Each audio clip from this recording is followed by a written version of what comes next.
on the Wildlife family. Well, you know those weird black lines that are on all the stuff at the grocery store? Well, I'm gonna find out what they're for. And my mom's gonna tell me where flowers get their colors. And Grandpa's gonna clue me in on why astronauts float in space. Uncle Micro's gonna explain why our arms and legs get all tingly when they go to sleep. My leg's gone to sleep. And Grandma's gonna tell me why it rains. Whoa, this is gonna be so cool! Come along with me and meet the smartest family in all the town. The Wildlife family. Mom can make it plain to see that what goes up eventually comes down. The Wildlife family. Come and meet the Wildlife family. We got a lot of real know-how. Grandpa knows a lot about farming. Ask him and he'll show you now. Why do airplanes fly? When I land, I'll tell you why. Meanwhile, there's a dragon making some kind of a potion in a vat. The Wildlife family. And Grandma's no stranger. She can teach you all the dangers found in that. The Wildlife family. Max is a mechanical marvel. Why? I know a copy kind of guy. Maybe he can show you the answer now. If you want to take a look inside. Everybody's in a lather. Rushing, wondering what's the matter. Every person hears a cry. Rushes to the baby side. What's the deal? What could it be? Just tell the Wildlife family. You can't see nothing like this. These two guys you can't miss. You wonder what's inside you. These are just the guys who guide you. Come on, let's go. Let's go, let's go. These guys are in the know. Microwaves go. Oh.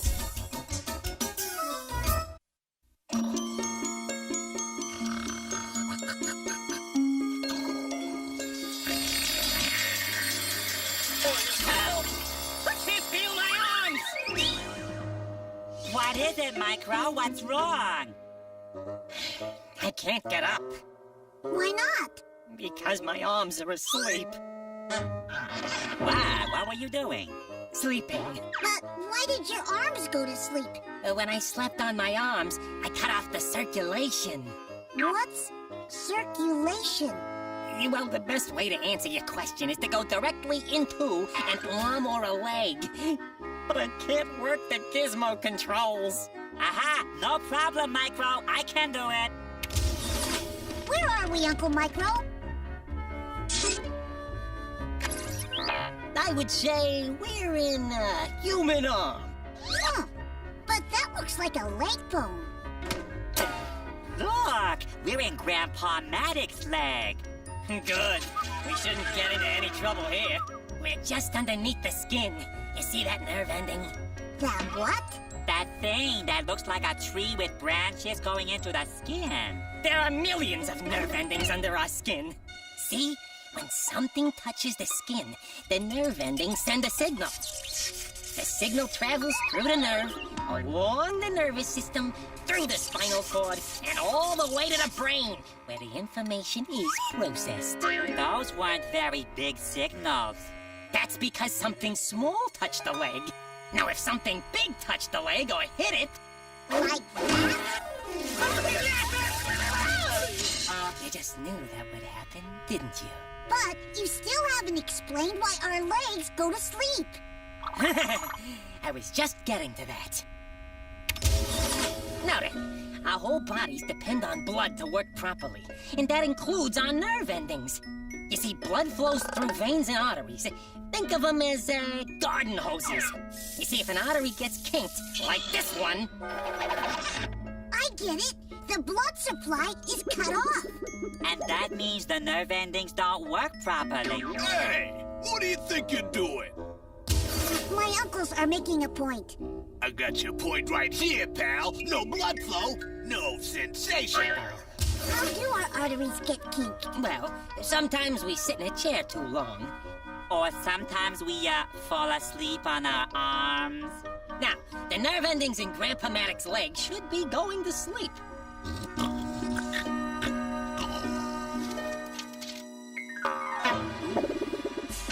Thunder and tarnation!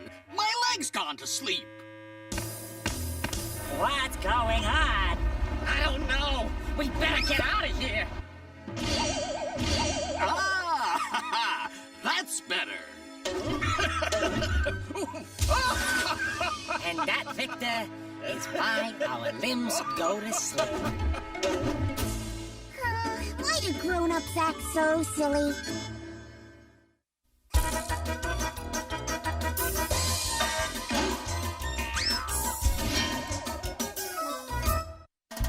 Hey, the questions that you have are not too serious. The animals and plants are not so mysterious, so have no fear. Everything will be made clear. Vanilla, Quick, and Quack are here.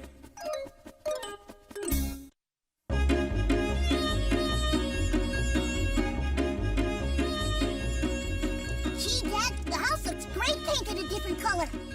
Did you paint those flowers, too? No, flowers and leaves don't need paint. They make their own colors. Well, why do they make colors? Yeah, to attract insects, I think. Why don't you ask your mother? She knows all about this stuff. But where is Mom? Do you know where she is? Huh? Do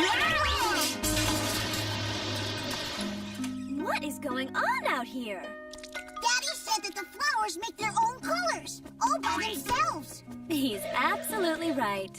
He is? Come on, I'll show you. Plants can make colors naturally with their pigments. Pig what? Pigment. It's a coloring substance contained in plants. Quick and Quack, you're in charge of visual aids. Let's start with chlorophyll. It's what makes plants green. All plants have it. Grass, bushes. Pine trees? Yes, and lettuce. This time, I'll do the sawing. Now, plants with yellow, like mimosa or sunflowers, get their color from a pigment called xanthophyll. And buttercups? And yellow leaves in the fall? Or acacia flowers like these. Anthocyanin, on the other hand, is a pigment which can be red as in poppies, purple as in petunias, mauve as in hydrangeas, or blue as in periwinkles. Plants only make colors if they're useful. In this case, their colors help them reproduce. Do you mean to say that Daddy and Mommy plants make baby plants with their flowers? Yes, flowers are plants' breeding organs. And to breed, flowers need some help from insects. Like these, for instance.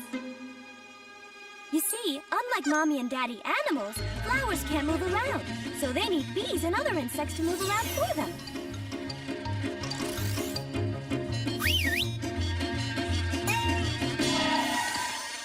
The flower attracts the bee with the bright colors of its petals, guiding it sort of like an airport runway guiding a plane.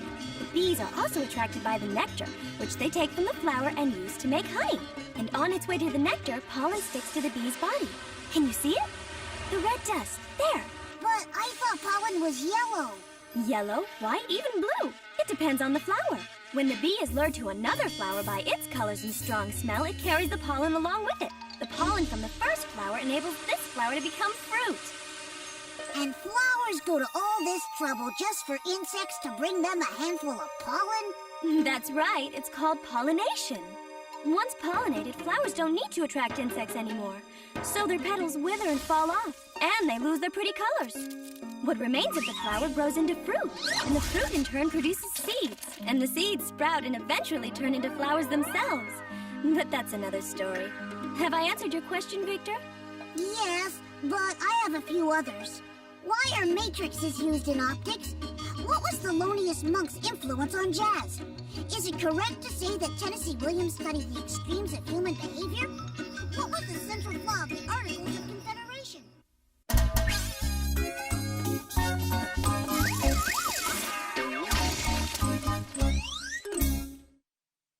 Who has all the answers about the sun and moon and stars? That would be Zygo and Magic. Who can tell us all about the atmosphere and Mars? That would be Zygo and Magic. Pick a spot in outer space, they've been all around the place. Zygo and Magic, here they come.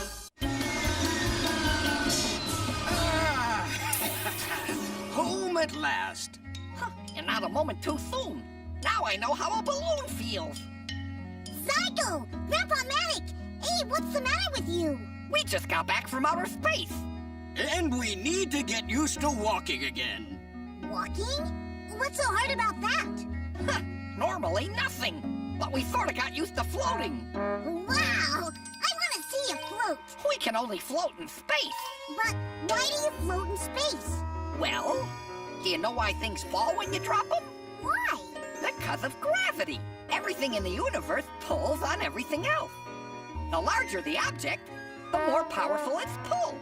That's called gravitation. The Earth, of course, is much larger than we are. So, when I jump up... You pulled back down again. Right! But when we're out in space, we're far enough away from the Earth that the pull of its gravity is much weaker. So, we float. So, does that mean your ship keeps floating farther and farther away from the Earth? No, there are some other forces besides gravity that keep the ship in orbit around the Earth. Look, here's the Earth. If this man jumps off this mountain, Ouch. He falls. That's gravity. You're telling me? yes, but he doesn't fall straight down. He falls on a curve. Ouch. There are several forces which affect how something falls. Gravity we know about. Do we ever? Ouch. The Earth's gravity is always the same. But if we make our little man go faster... Must we? Ow! He lands further away. The higher his speed, the bigger the curve of his fall. Kids, don't try this at home. If he uses a rocket, Oh, great. It's rockets now. he'll travel at a very high speed. The rocket falls eventually, but it falls parallel to the Earth. So the rocket orbits the Earth. Zygo, my boy, you said there were several forces, but you've only mentioned two. Well, the third factor is centrifugal force. It pushes the rocket away from the Earth. We can show you that one firsthand. Science is always better with ice cream. Here we go. When the car turns in one direction, your body is pulled in the opposite direction. That's centrifugal force. It pushes you to the outside of the curve the car makes when it turns. Wow! Something similar happens to spacecraft. Because of gravity, it falls in a curve towards the Earth. But at the same time, the ship is pushed in the opposite direction by centrifugal force. The centrifugal force pushing it is as strong as the Earth's gravity pulling it. So we say that the spacecraft is in orbit. Enough theory. Let's go see how all this works in outer space. Whoa, yeah!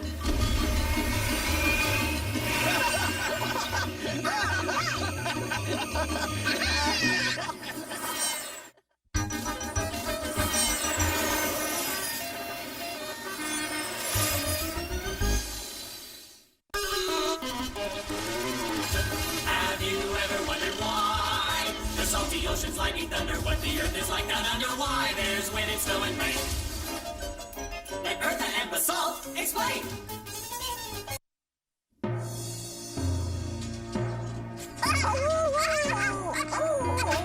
Our radiance is working, Zygo. Come on, keep it up. Oh, how about you howl for a while, and I'll bang on the trash cans. What's the matter with you, Zygo? Don't you know enough to come in out of the rain? You bet I do, but I was overruled by the little rainmaker here. Oh, this is great! It's really pouring now. I'll say it is. Let's get back into the house before we have to swim for it. Grandma, we made it rain. Well, it takes more than some noise and a screwy dog to make it rain. It does? So why does it rain? Well, first, you have to understand a couple of basic things about water. When water gets hot enough, it turns into a gas, steam. Then as it cools, it turns back into water. It looks like a raindrop. Oh, you catch on quick, Victor. Rain? In here? Oh, Victor! Wow! Let me hold your umbrella for you. And when you're not around, Grandma, how does it rain? Well, pretty much the same way, but on a much bigger scale. Come on, I'll show you. Most of the Earth's surface consists of water. Like oceans, lakes, and rivers? Right! Can you guess, Victor, what happens when all that water gets heated up by the sun? It turns into steam? You've got it! This process is called evaporation. The steam, or water vapor, rises into the atmosphere. And as it rises, the air cools it off. When it gets cool enough, about 41 degrees, Fahrenheit. thank you, the water vapor changes back into droplets. That's called condensation. Is that when it forms clouds? Very good, Victor. That is exactly right. Oh, steady.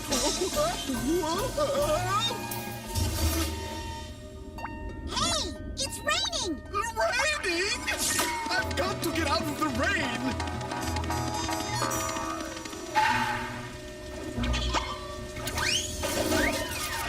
Too bad it's not going to do him any good.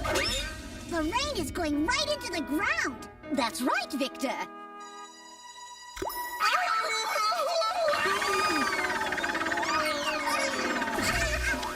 And now we'll see how the water flows underground. Where are we going? To a lake, or maybe the ocean. Where the water will evaporate again and form more clouds and make more rain. Congratulations, Victor. You've just described the water cycle. Come on, Victor, let's go home. Huh? That's funny. I don't remember locking this door.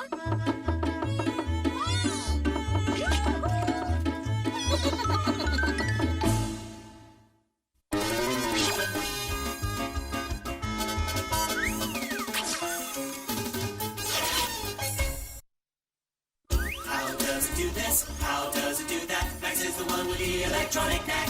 Machines are his thing, so don't go berserk. That's on the job. You'll find out how they work.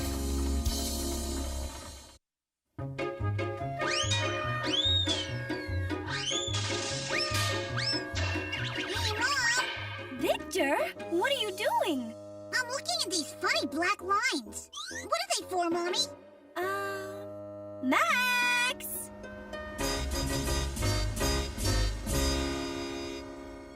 But I don't want to go shopping. I just want to know what the funny black lines are for.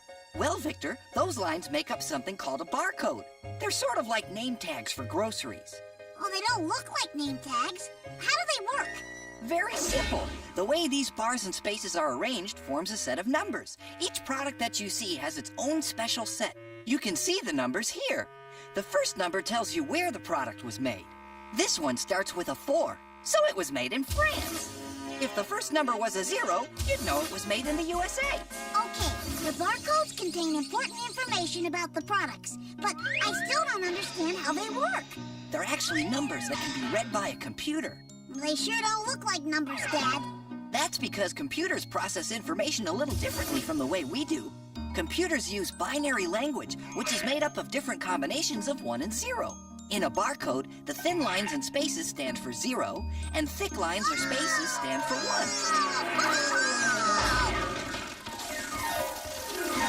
What the? I'll tell you what. To see how the barcodes work, let's check out the checkout! Wow! Hey, look, Dad! There's nobody in line! I forgot milk!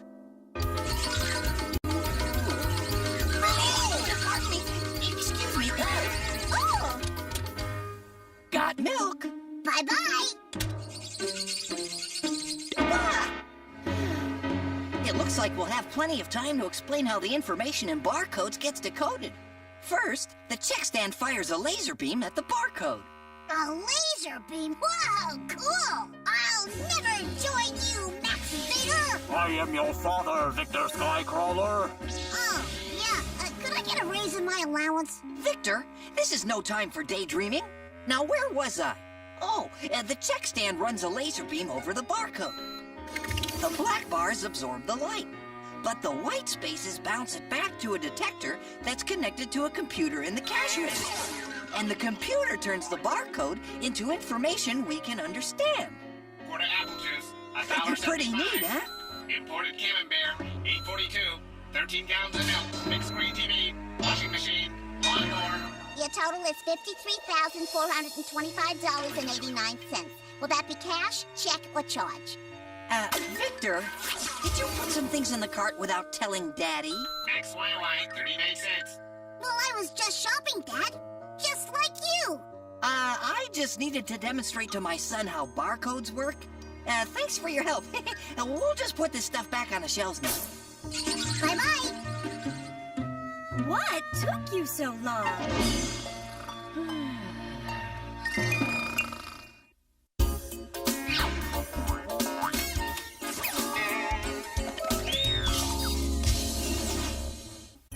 Victor, what'd you learn today? Oh, tons of neat stuff. I learned that flowers use their bright colors and pretty smells to attract insects, and that helps them to make more flowers. I learned that if our nerve endings don't get enough blood, that can cause our arms and legs to go to sleep. I learned that those barcode thingies, contain important information about the products they're on. Information that can be read by a computer. Washing machine, lawnmower.